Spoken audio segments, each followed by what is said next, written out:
दोस्तों स्वागत है आपका। नमस्कार दोस्तों, स्वागत है आपका अपने ही यूट्यूब चैनल एग्ज़ाम रोकर्स पर। और जैसे कि आज हम देख रहे हैं कि जो हमारे आरएस का जो एग्ज़ाम होता था, जो आरपीएससी की तरफ से जो एग्ज़ाम कंडक्ट होता था, उसमें बहुत प्रॉब्लम्स क्रिएट हो रही है। पिछले 2-3 वैकेंसीज़ में क्या हो रहा है कि कभी कभी ओबीसी की कट ऑफ जनरल से ज़्यादा चली जाती है, एससी एसटी की कट ऑफ जनरल से ज़्यादा चली जाती है। उस वजह से जो योग्य उम्मीदवार हैं उनको मौका नहीं मिल पाता है, और जो अयोग्य हैं या फिर किसी को भी अदर पर्सन्स को मौका मिल जाता है। लेकिन आज जो सूचना अखबार में आई है और जो सूचना कार्मिक विभाग राजस्थान सरकार के द्वारा जारी की गई है, जैसा कि आप स्क्रीन पर शो कर रहा होगा, आज दिनांक 9 जून को ये सूचना जारी की गई है, जिसमें हमारा जो अगला एग्ज़ाम होगा यानी कि मुख्य परीक्षा होगी, वो जैसे कि हम जानते हैं आईएएस का एग्ज़ाम होता है यूपीएससी, उसके अकॉर्डिंग उसको कर दिया गया है। तो उसमें आज मैं आपको पूरी बात समझाने वाला हूँ कि कैसे कैसे इसमें 15 गुना अभ्यर्थी को बुलाया जाएगा, कौन वो 15 गुना होंगे और कट ऑफ का क्या सीन रहेगा, ये सारी चीज़ें हम बात करेंगे।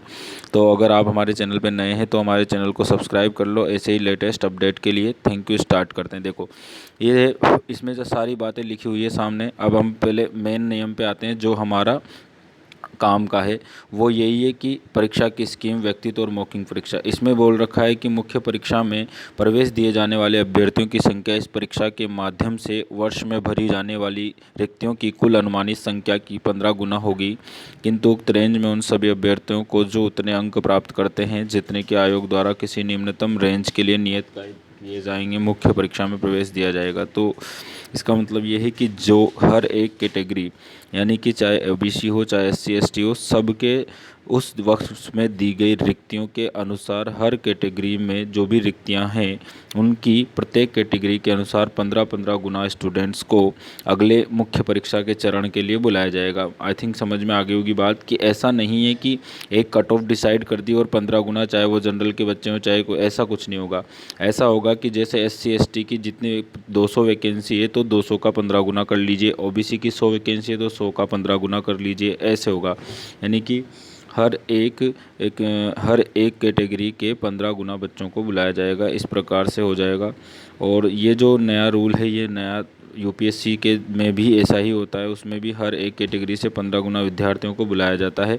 और इसमें जो सबसे इम्पोर्टेंट है, जो हमारे भाई बहन जिन्होंने 2013, 16 और 18 में पेपर दिए, उनके लिए भी इम्पोर्टेंट सूचना ये है कि राजस्थान राज्य अधिनियम सेवा प्रतियोगी परीक्षा 2013, 16, 18 के मामले में जिसके लिए प्रक्रिया पहले ही पूर्ण हो चुकी या प्रारंभ हो चुकी है, आयोग के द्वारा संबंधित आयोगी प्रवर्गों के अभ्यर्थियों के रूप में उस वर्ष की मुख्य परीक्षा में उपस्थित होने के लिए संबंधित आरक्षित प्रवर्ग के लिए आरक्षित पदों से 15 गुना से अधिक बुलाए गए आरक्षित प्रवर्ग के अभ्यर्थी जिन्होंने उस वर्ष की प्रारंभिक परीक्षा में सामान्य प्रवर्ग के लिए कट ऑफ अंकों के बराबर या उससे अधिक प्राप्त किए हैं, उस वर्ष की मुख्य परीक्षा में प्रतिनिधित्व के लिए अहित समझे जाएंगे। मतलब जिन्होंने पेपर दे लिया है 2013, 16 और 18 में भी, और जो 15 गुना के अंदर जो बोर्ड के द्वारा जो 15 गुना जो डिसाइड की गई है कट ऑफ 15 गुना के लिए, तो अगर वो बच्चे, कुछ बच्चे और हैं जो इस 15 गुना में आते हैं, तो उनको भी मुख्य परीक्षा के लिए बुलाया जाएगा और इस प्रकार से उनको भी एग्ज़ाम देने का मौका मिल जाएगा। यानी कि अगर आपने 2018 या 16 में भी पेपर दिया है तो भी आप इसके लिए,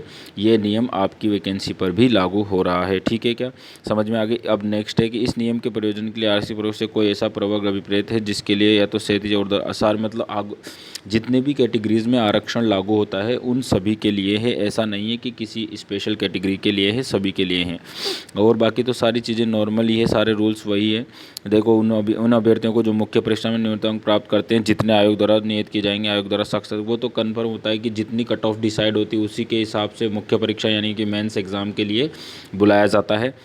और उसके बाद में ये जो है व्यक्तित्व मौखिक परीक्षा यानी कि इंटरव्यू वगैरह होने वाले प्रश्न पत्र में न्यूनतम 10% अंक और समस्त प्रश्न पत्रों के कुल अंकों में से 15% अंक प्राप्त करने होंगे।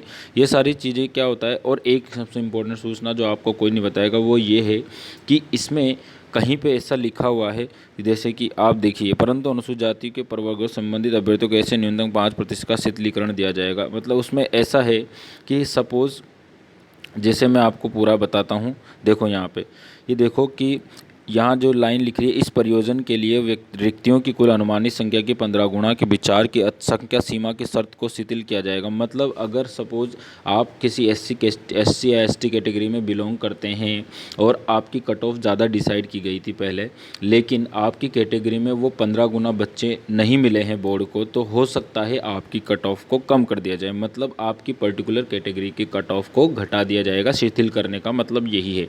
अब ये ऐसा नहीं कि वो कट ऑफ सबके लिए घटेगी, वो कट ऑफ पर्टिकुलर उस कैटेगरी के लिए घटेगी, चाहे वो एससी एसटी में कमी रह गई हो। जिस भी कैटेगरी में 15 गुना बच्चे नहीं मिलेंगे उनके लिए कट ऑफ को घटा दिया जाएगा और फिर टोटल 15 गुना बच्चों को बुलाया जाएगा। तो ये एक बहुत बड़ी अच्छी न्यूज़ है। तो आई थिंक आपको ये समझ में आ गया होगा। मैं आपको इस नोटिस की PDF फॉर्म नीचे अवेलेबल करा दूंगा डिस्क्रिप्शन बॉक्स में, और आप पूरा पढ़ लीजिएगा, ये आपके लिए बहुत ही इंपॉर्टेंट है। ठीक है दोस्तों, तो धन्यवाद हमारी वीडियोस देखने के लिए। अगर आपको हमारी वीडियोस की ऐसी पल पल की अपडेट चाहिए तो आप हमारे चैनल को सब्सक्राइब कीजिए और अपने दोस्तों के लिए साथ साथ भी शेयर कीजिए। थैंक यू दोस्तों।